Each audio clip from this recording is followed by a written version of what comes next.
सुभान अल्लाह बोलने से आपके गुनाह कम हो जाएंगे, नेकियां ज्यादा हो जाएंगी।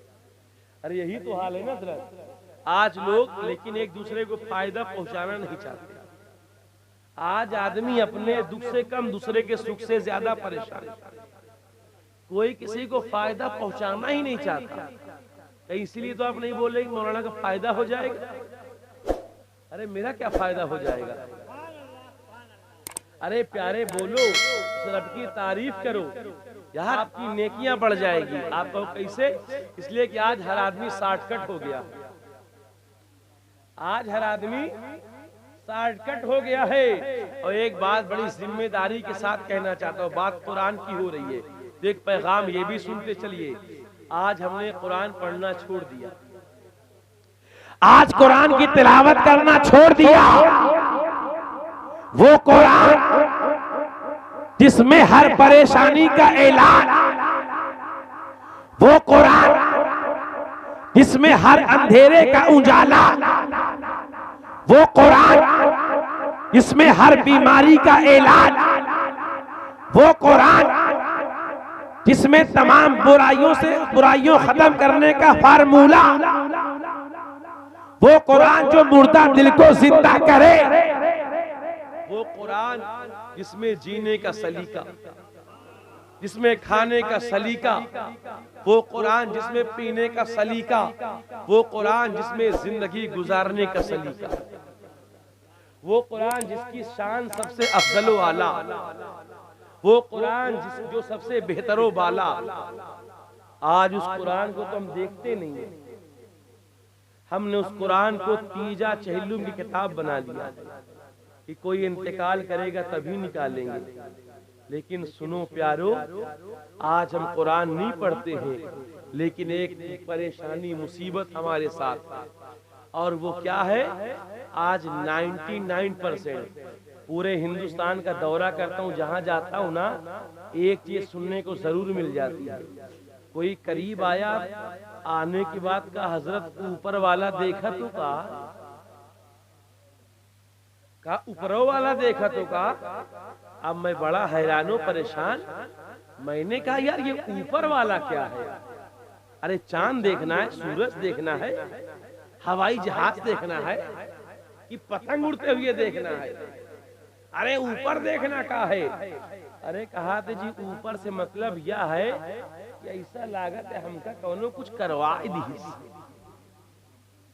यह सबसे बड़ी बीमारी चल रही है, ये सबसे बड़ी परेशानी चल रही है।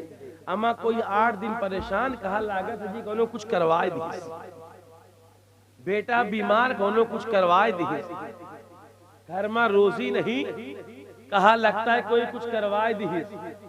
कहा है जी ऐसा करतब करीन की बेटा उन्हें कमाई नहीं पावत। सबसे बड़ी ये परेशानी, आज लोग बाबाओं के चक्कर में पड़े रहते हैं, सिर्फ दुआ ताबीज के चक्कर में पड़े रहते हैं। अम्मा घर की औरतों को ये तो नहीं पता होता कुरान में पारे कितने होते हैं, लेकिन पूरे इलाके में दुआ ताबीज कहाँ होता है ये जरूर पता होता है। आज हम दुआ ताबीज के पीछे भागते हैं। हमने कहा लगता है कोई कुछ करवा दिया है। अरे ये तेरे ज़हन का वहम है, ये तेरे दिमाग का वहम है। जो रब कह रहा है तू वो कर, दुनिया करवाती रहे, क्या परवाह पड़ा। आज हर इंसान कहता है लगता है किसी ने करवा दिया है।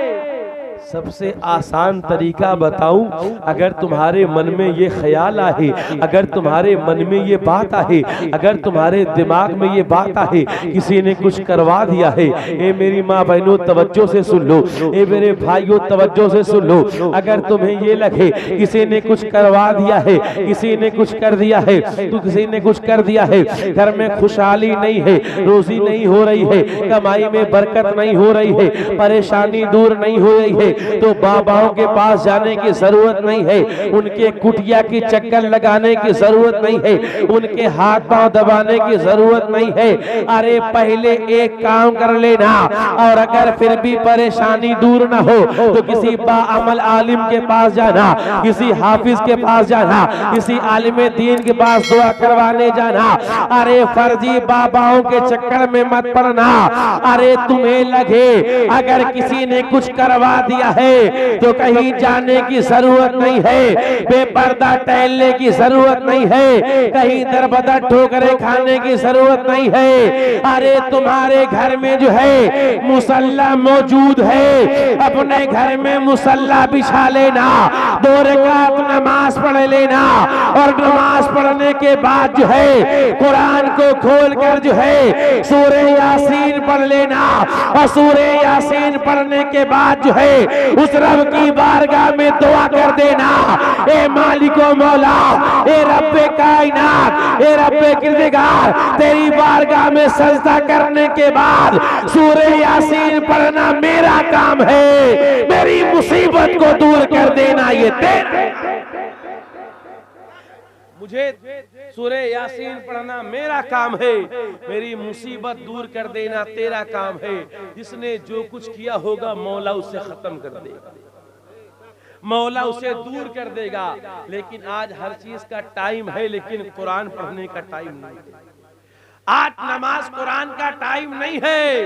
ये मेरी माँ बहनों को भी वक्त नहीं मिलता, थोड़ा वक्त मिला, इसकी बात उसकी बात, पता नहीं किसकी किसकी बात, फिर भी बात खत्म ना हुई ना तो कहा ले बहनियों तुम हमार जुहेरो तुम्हार जुहेरो, यानी बात खत्म ना हो, बात चलती रहे। कोई मुसीबत आए कुरान पढ़े, कोई मुसीबत आए नमाज पढ़े। ये मर्द बड़ा तेज हंस दिए, इन्हें लगता है इनका मामला अजीबो गरीब है। ये बैठे बैठे जानते हैं जब थक जाते हैं ना बतलाते बतलाते तो कहे भैया एक बीड़ी और जलाओ, एक बीड़ी और जलाओ। अरे प्यारे कुरान पढ़ो, कुरान में से तमाम परेशानियां हल होने वाली है। वो कुरान जो तुम पे करम ऐसा फरमाएगा तुम्हारा बिगड़ा हुआ काम बन जाएगा। अमा वो कुरान इसकी शान जो है बड़ी अफजलो आला है, बड़ी बड़ी बेहतरो बाला है। वो कुरान इसमें सारी परेशानी का इलाज है। अमा ये कुरान कभी मिटेगा नहीं, ये कुरान कभी खत्म नहीं होगा। अरे जमाना चैलेंज करता है, जमाना चैलेंज देता है, हम मुसलमान को खत्म कर देंगे, हम इन्हें भगा देंगे। अरे सुनो, जब तक दुनिया में कुरान रहेगा तब तक दुनिया में मुसलमान रहेगा, और जब तक मुसलमान रहेगा तब तक ये दुनिया कायम है। अमा जब तक हम हैं तब तक ये दुनिया कायम रहेगी। और हमें बदलने वालों, कुरान को बदलने वालों, ये भूल जाओ लोग कुरान को बदलने आए थे, जो कुरान को बदलने आए थे रब ने उन्हें बदल दिया। जो कुरान को बदलने चले थे रब ने उन्हें बदल दिया। जो इस्लाम को मिटाने निकले थे रब ने उन्हें साहिब इस्लाम बना दिया। अमा ये कुरान की शान है, तभी तो हम झूम कर कहते हैं है काले नबी और काले खुदा, फरमान न बदला जाएगा। फिर ठंडे हो गए, नींद आ रही क्या? तो बोलिए ना, कब बोलेंगे? है काले नबी और काले खुदा, फरमान न बदला जाएगा। है काले नबी और काले खुदा, फरमान न बदला जाएगा। बदलेगा ज़माना लाख मगर कुरान न बदला जाएगा। बदलेगा ज़माना लाख मगर बदला जाएगा। इसलिए मैं कह रहा था नंबर पहले आ जाता, जब तक हमारा नंबर आता है सब ठंडे हो जाते, बोलना नहीं चाहते, इतनी खामोशी के साथ सुनते हैं, ऐसा लगता है कि पेट मलीदा मांगता है, मुंह हुक्का बन जाता है। अरे थोड़ी देर की महफिल है, जब तक आप बेदारी से नहीं बोलेंगे तब तक सुनाने में लुत्फ कहाँ आएगा यार। हर रात तो सोना है, एक रात और नबी की याद में आओ, एक रात अली की याद में गुजार ले। जब कोई चीज काम नहीं आएगी तो यही नबी के महफिल में बैठना काम है। अम्मा हम तो झूम कर यही कहते हैं, एक दूसरे की हेल्प नहीं करते हैं। आज हम एक दूसरे के काम नहीं आते हैं, आज हम एक दूसरे से जलते हैं, आज हम एक दूसरे को तकलीफ पहुंचाते हैं। रब्बे कायनात फरमाता है, मैं अपने बंदे की तब मदद करता हूं जब मेरा बंदा अपने भाई की मदद करता है। जो अपने भाई की मदद करता है मैं उसकी मदद करता हूं। आज हम किसी को बढ़ाने में नहीं है, आज हम उनकी टांग खींचने में। शायद यही हमारे परेशानी की वजह है। अरे तुम किसी के मुसीबत में काम आ जाओगे, रब तुम्हारी मुसीबत को दूर कर देगा, रब तुम्हारी परेशानी को दूर कर देगा। लेकिन प्यारे नहीं, आज हम दूसरे को गिराना चाहते हैं, कोई किसी को उठाना नहीं चाहता है। ये प्यारे उठाओ, तुम दूसरे को उठाओगे रब तुम्हें उठा देगा। आज हम सबको टांग खींचना चाहते, इसके पास कहां से आ रहा है? क्योंकि जमाना शॉर्टकट का चल गया है। आज हर आदमी शॉर्टकट चाहता है, आज हर आदमी शॉर्टकट चाहता है। कहीं जाना हो कहेगा कोई शॉर्टकट रास्ता है का? अम्मा अब तो लोग नमाज में शॉर्टकट ढूंढ लिए हैं, अब लोग नमाज में शॉर्टकट ढूंढ लिए हैं। अद्धी बाही पहने नमाज पढ़ रहे हैं, सर पे टोपी नहीं, नमाज में नमाज तो हो ही जाएगी। अरे प्यारे खुदा की बारगाह में एक दुनियादार के सामने जाते हो, टाई वही लगा के जाते हो, सूट से बूट मिला कर जाते हो, बटन खुली हो तो बंद कर लेते हो। जब एक दुनियादार के सामने जाते हो तो इतने अदब से, इतने उससे जाते हो, और रब की बारगाह में जाते हो तो जैसे हो वैसे पहुंच गए। तो आज आदमी जो है शॉर्टकट ढूंढ रहा है। हर आदमी सोचता है यार नमाज ना पढ़ना पड़े, रोजा रखना पड़े, दीन का काम ना करना पड़े, और मरने के बाद जन्नत मिल जाएगी। यार जन्नत ऐसे मिल जाएगी, ऐसे जन्नत मिल जाएगी, एक दूसरे से जलने में जन्नत मिल जाएगी। आज हमारी परेशानी की वजह यही है कि हमने एक दूसरे से जलना शुरू कर दिए है, एक दूसरे को गिराना शुरू कर दिए है। अरे कोई इंसान किसी को गिराना तो बड़ा आसान है, अगर कुछ कर सकते हो तो जरिया बन के उठाना, जरिया बन के उठाना शुरू कर दो, तुम भी कामयाब हो जाओगे। आज हर आदमी शॉर्टकट ढूंढ रहा है, और शॉर्टकट का हाल ये कि हर चीज करने के लिए तैयार है, लेकिन नमाज पढ़ने के लिए तैयार नहीं। अमा नमाज पढ़ने के लिए तैयार नहीं है।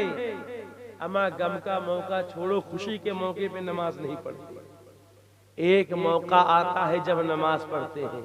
कल कितने लोग नमाज पढ़े होंगे रात में, ये बाखूबी आप जानते हैं। यार कुछ तो ऐसे हैं अगर उनका निकाह ना हो तो कभी वो नमाज ही ना पढ़े। हमें निकाह के वक्त जब दुल्हा जाता है मस्जिद में नमाज पढ़ने, कुछ लोग ऐसे होते हैं पूरी जिंदगी वही पड़े रहते हैं बस। एक तो बड़ा शौकीन था बेचारा, मस्जिद आया पढ़ने के लिए, एक साहब ने कहा मौला साहब थोड़ा बता दीजिए, कभी आया नहीं। अरे मैं उसको लेकर मस्जिद में दाखिल हुआ, मुझसे पहले पहुंच गया, और मुझसे पहले पहुंचा, नियत बांध लिया। इतना खुश था, इतना खुश था।